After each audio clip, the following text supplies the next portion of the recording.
Guys, welcome to Drams from How's Dividends.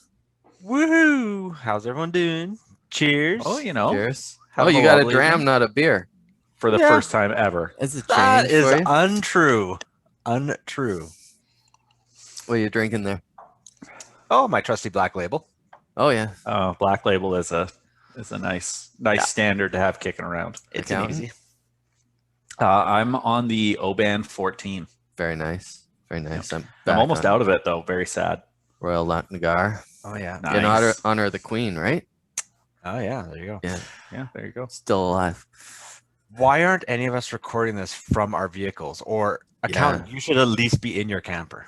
I That's a should good be. point. Yeah, actually, that's a really good point. But my camper's not on my truck right now, so It's Doesn't matter. irrelevant. No. okay, all right. For our listeners, we're recording the Living in a Van Down by the River episode. In a van down by the river. Well, Could how be did one this of come them. about? Well, apparently they made a movie, and it's up for Oscars about van Living in a life. van. Yeah. Living in a van down by the river. Well, okay, it's a little more than that. This guy, Bob Wells, has been on the road for 14 years. So his unfortunate economic circumstances when he was about 40 that turned him on to van life. And now he's got this cheap RV living YouTube channel that I just went down a little rabbit hole on. And he goes through like how-to guides on how to poop in your RV and how to Right. poop in your van. And he says now that even though he has enough money to live in a house or a bigger RV, he never would. He'd live in a van. He says it's freedom for him. It's Right? freedom, right? Yeah, Yeah. exactly. And does this tie into the whole FI story? I don't know. Would you live in a van? I have. I mean, you take the camper out for 3 weeks, you're kind of living in a van. For how long would you do it though? Could you do it for a year? I couldn't do it for a year. No. I could do it for a year. I could do anything for a year probably, but it would start wearing on you in a pretty big way. But the thing is, this isn't like I'm going to do it for a year and travel. This is like permanently get rid of all your possessions, or maybe you don't have any possessions, and you live forever in your van. I mean, possibly, right? Yeah. I mean, you can always change your mind. Yeah, I guess you can. But Yeah. well, part of the story is that his focus is in the United States, of course, and it's getting unfortunate for so many people that this is the viable option to be able to actually survive off Social Security. You know, if they're getting Right. $800 or $1,000 a month, they can live a good lifestyle, a free lifestyle, rather than like his big thing was, well, you don't want to deal with the 9 to 5 grind, the corporate crushing of your soul, and this is freedom. You can go anywhere you want. And I think we're seeing that in a lot of ways as people are digital nomads now.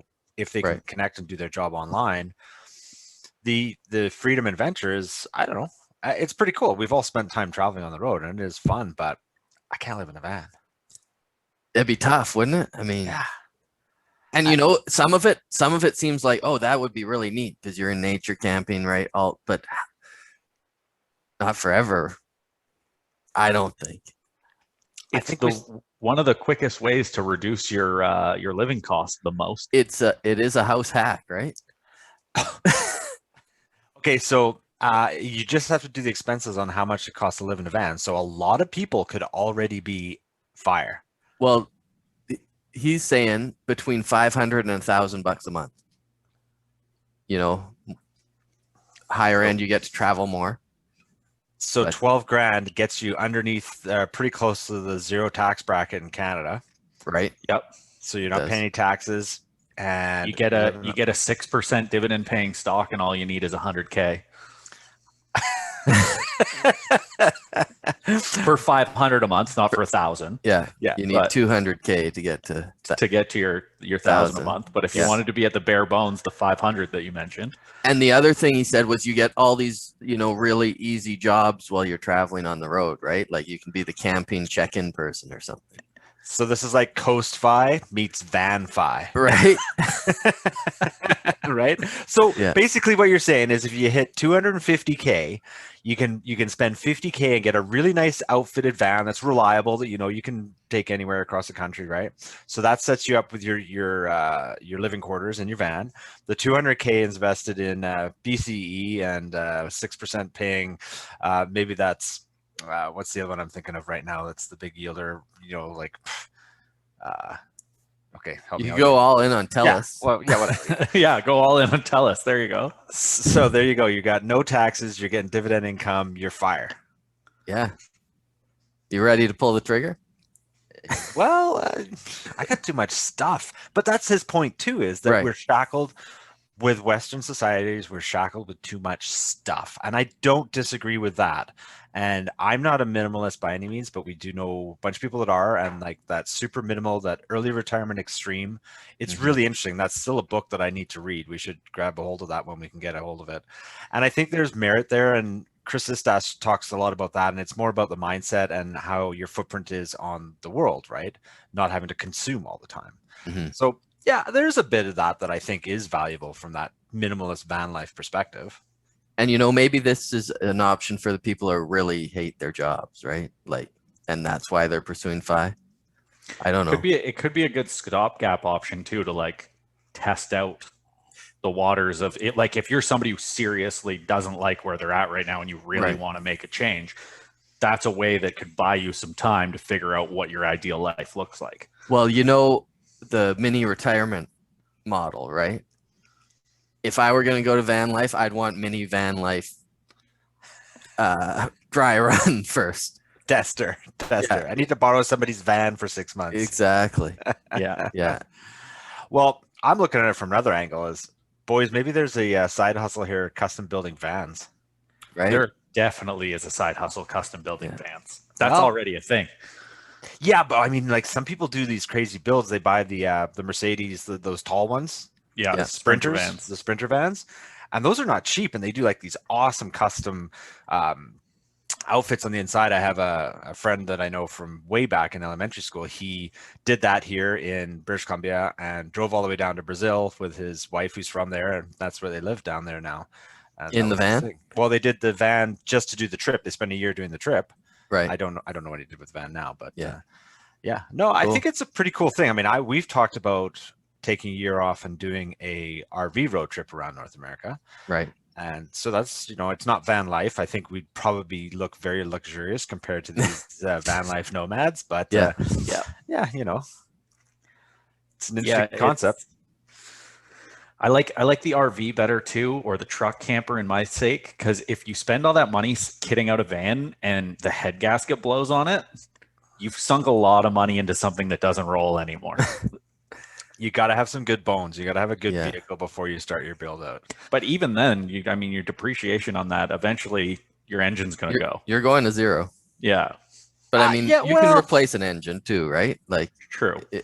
But there's another thing. If you're driving, over dirt all the time, and driving a ton, the life of your car is not infinite. That's for sure. Yeah, you got to factor that cost in, definitely. Yeah. So a little story aside here is we have some friends that live on Cortez Island in British Columbia, and they had planned early 2020 before pandemic to do a 6-month trip overseas. Right. And they had already contracted and rented their house out for that period. And pandemic hits, their travel plans are canceled. So they are living in a van. Oh, wow. Nice. Is it parked down by the river? It was parked down by the lake. Oh, well, that's so close. Yeah. That's still a body of water, so I'll take it. Yeah, so they're like, okay, well, I guess we'll just go hang out in our van for a while. And the people kept their rental of the house. And so they basically spent 7 months last year living in a van. And we met with them when we were allowed to in the summer because they were spending 6 weeks camping up there. And it was pretty cool. They used a similar van to the one that Bob uses in his video there. It's the heavy duty 350 Chev van, which is basically a truck chassis. So it's fairly good for handling the rough roads and if you're getting into the woods a little bit. Right. And he had it really nicely outfitted. He had a whole big electrical panel that, could run with an inverter so you can get your AC power.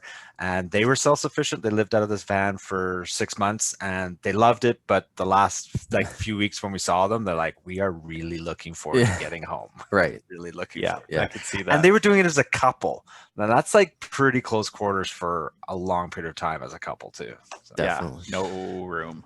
I think it appears that Chris Farley was ahead of his time, living in a van down by the river, and now it's truly gone mainstream, as there is an Oscar award nominated film about it. Yeah. So are we doing our drive run on the cross country FI Garage tour? All three of us living out of my camper? Yeah. Somebody's got to sleep on the roof. Your camper's too small for us 3 jack wagons. There's no way. Well, that's why I said somebody's got to sleep on the roof.